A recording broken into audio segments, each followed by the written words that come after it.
magpasimba, kain na.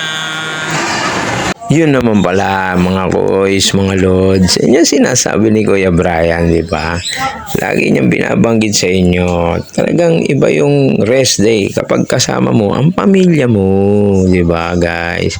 Napakatindi niyan mga lods, so mga koys. Siyempre, dito may life hack pa rin naman si Kuya Brian para medyo makatipid. Ako take out kami kay Jollibee. Tapos tamang ayan, oh. Wow, sarap. May Sunday, may coke float, di ba? At ba, napalaban pa si Boss Amir dito. Teka lang, gigil na gigil yata si Boss Amir dito ba?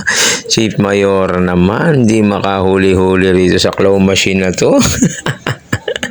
Siyempre, hindi naman kasi talaga ganun talaga. Kadaling makadampot ng toys dyan, ng stop toy dyan, di ba? Kahit ilang ulit na nga ni Mayora, talagang halos naubos ng buong katukingan. Toke namin, lahat siya na lang ang gumamit. Hindi naman, siguro kalahati naman nun. Di ba? Pag bumili naman kasi si Kuya Brian dyan, 100 pesos lang, okay na yun, di ba?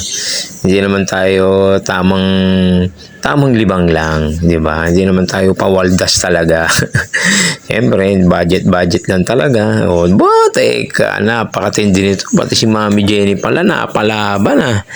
Di ba? Napakatindi, ano, sana. Actually, yung maganda yung nilalaro na yan, parang isang slot machine, ano, na may nananalo siya ng token. Yung isang token mo is pwedeng manalo siya ng 100 pieces na token, ano. Actually, pag pumupunta talaga kami, lahat kami sumusubok diyan kasi nga baka mamaya manalo kami 100, o di ba? Hindi na kami bibili ng token, di ba? Hindi na kami paulit-ulit na bibili. Di ba? Kami na lang yung ano, at ako rin naman, guys, napakatindi niya. Sumubok din naman ako talaga, ayan, oh. Hindi naman ako papayag talaga nang wala akong moment diyan, oh. Ayan, oh. Ayan si Kuya Brian, oh. Napakatindi niya. Sabi ko nga sana, actually pagka nagbi-blink na yung baba niya kasi, diyan yun makikita na yun na yung puro mo, kumbaga parang bingo siya, parang pag natamaan mo yung nagbi-blink na yun, yun na yung puro niya, di ba? O, kaya konting hatak, may tiyempo rin sa hatak, pag gusto mong malakas, pag gusto mong mahina, o di ba? Parang sa ano, tawag doon, pinball yun. Alam ko mapupuruhan ko talaga yan, kaso lang siyempre walang nanalo sa amin. Ganun talaga, di ba? Tamang ano lang, relax, di ba? Sabi ni Kuya Brian, kapag rest day nyo ba, laboy din. Siyempre nagsimba muna kami dyan, oh. Ayan, oh.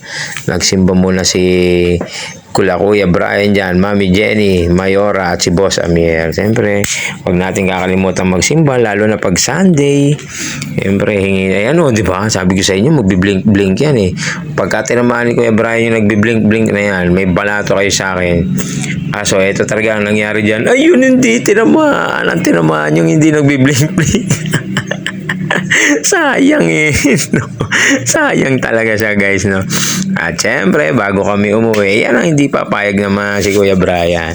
Ang pang-food trip ng tropa, di ba? Ang pang-budget na naman sa araw-araw na pambaon nila sa school. Konting cupcake, konting biscuit, no? Konting paninda ni Mami Jenny. Diyan kami sa may Pure Gold, diyan lang sa may tapat din ng SM Masinag, regular customer na si Kuya Brian. Shoutout sa lahat ng cashier, bagger, at saka gwardiya dyan. Kilala na si Kuya Brian almost everyday talaga. Diyan lang ako namimili. Gatas, biskuit, mga ganyan-ganyan, mga cupcake. Diyan binibili ni kasi. Actually kasi medyo mababa kasi yung presyo talaga ni Pure Gold. Aminin na natin. Mababa ng 2 piso, mababa ng 3 piso. O syempre, mas nakakatipid tayo ron, di ba guys? Di ba? Paano? Pag rest day nyo, lumaboy din kayo. Hindi pwedeng wala kayong laboy-laboyan. Thank you guys!